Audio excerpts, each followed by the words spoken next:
আমরা 10 বছর ধরে বিভিন্ন সাংস্কৃতিক অনুষ্ঠান করে থাকি সাহিত্য মনসাপল্লী এই গোবিন্দ মন্দির প্রাঙ্গণে। আজকে আমরা মানুষকে গতবার কথা দিয়েছিলাম সাহিত্যবাসীর জন্য, সাহিত্যের মানুষের স্বার্থে। সাহিত্যবাসী হচ্ছে সংস্কৃতিপ্রেমী মানুষ, সংস্কৃতিপ্রেমী মানুষ। প্রত্যেক সংস্কৃতিপ্রেমী মানুষদের জন্য আমরা নতুনভাবে সাহিত্য উৎসব শুরু করতে চলেছি। নামটা আলাদা হলেও সমস্ত প্রোগ্রাম যেমন হয় ওর থেকে আরও 3 গুণ বড় করে আমরা প্রোগ্রাম করতে চলেছি। আগামী 27, 28, 29 জানুয়ারি সারাদিন ব্যাপী প্রোগ্রাম হবে সাহিত্য মনসাপল্লী গোবিন্দ মন্দির প্রাঙ্গণে, যেখানে সাহিত্যের প্রত্যেকটি মানুষ এর সাথে যুক্ত থাকবে এবং সাহিত্যের 9 নম্বর 10 নম্বর থেকে শুরু করে প্রত্যেকটি ওয়ার্ডের কলাকুশলীরা, সাহিত্যের সারাউন্ডিং প্রত্যেক গ্রামাঞ্চল থেকে কলাকুশলীরা এবং সাহিত্যের প্রত্যেক মানুষকে আমরা আহ্বান জানাবো। কারণ আপনাদের জন্য আমাদের অনুষ্ঠান সাহিত্যের মানুষের সংস্কৃতির কথা মাথায় রেখে সাহিত্যের মানুষকে নতুন কিছু উপহার দেওয়ার জন্য আমরা কিন্তু সাহিত্য উৎসবের জন্য আমরা আজকে খুঁটি পুজো করলাম।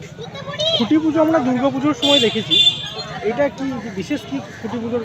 আমরা যারা নৃত্যশিল্পী আছে, সংস্কৃতিপ্রেমী মানুষ আছে, কোনো কিছু অনুষ্ঠান করতে যখন ভূমি প্রণাম করতে হয়, সেরকম আমরা মঞ্চ তৈরি করার আগে খুঁটি পুজো করলাম। আমরা এবার মঞ্চটা সম্পূর্ণ আলাদা রকম করছি, কারণ আমাদের থিমই হচ্ছে এবার আমরা মানুষের কাছে সংস্কৃতি তুলে ধরবো। তাই প্রোগ্রাম এখনও 15 দিন দেরি থাকলে, 14 দিন দেরি থাকলে আমরা কিন্তু মঞ্চ করার প্রস্তুতি নিয়ে রেখেছি, কারণ আমরা সাহিত্যবাসীকে নতুনত্ব কিছু একটা তুলে ধরার চেষ্টা করব। গতবার 10 বছর ধরে যেভাবে আমরা অনুষ্ঠান করে এসেছি তার থেকে বিভিন্ন অন্যরকম কিছু, মানে আরও নতুনত্ব কিছু সাহিত্যের মানুষের সাথে, যেটা সাহিত্যের মানুষ দেখবে। আশা করি প্রত্যেক মানুষ এখানে আসবেন। 3 দিন ব্যাপী অনুষ্ঠান হবে। আমরা জায়গাটা খুব সংকীর্ণ জায়গা, কিন্তু আমরা চেষ্টা করব মনকে উদার করে সাহিত্যের মানুষের সাথে কোনো কিছু করে যাওয়ার। সাংস্কৃতিক অনুষ্ঠান তো সব জায়গাতেই হয়, আপনাদের নতুনত্ব কি থাকছে? আমাদের নতুনত্ব বলতে প্রত্যেকটাই নতুনত্ব, মানে এই যে খুঁটি পুজো থেকে শুরু করলে আমাদের উৎসবের দামামা কিন্তু বেড়ে গেল। গোটা পাড়ার মানুষ 3 দিন ধরে কিন্তু উৎসবমুখী থাকে। এবার এই মানুষ এই প্রোগ্রামটার জন্য কিন্তু মুখরিত হয়ে থাকে। এবার সাহিত্যের মানুষ আমরা সমস্ত নিয়ম শৃঙ্খলা মেনে এখানকার যত সাহিত্যের কালচারাল টিম আছে প্রত্যেক টিমকে সাথে নিয়ে প্রত্যেক টিমকে আমরা এই অনুষ্ঠানে অংশগ্রহণ করার জন্য আমরা সময় দিয়েছি। এবং সাথে সাথে আমাদের যারা ডান্স একাডেমি আছে, সেই ডান্স একাডেমির বাচ্চাদের নাচ থেকে শুরু করে বিভিন্ন রকম অনুষ্ঠান সেখানে থাকছে।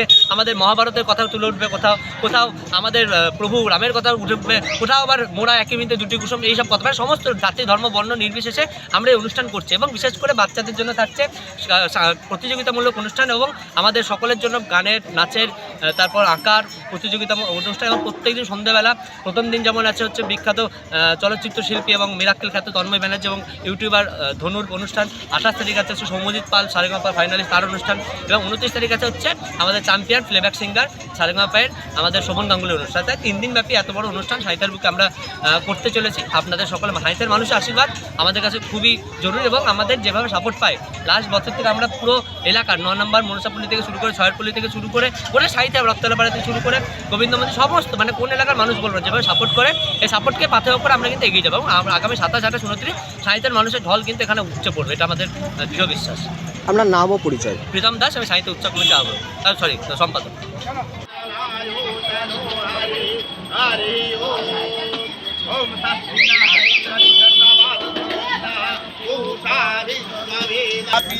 गजकर्णक लम्बिनायक धूम्रकेतुर्गणाधस्य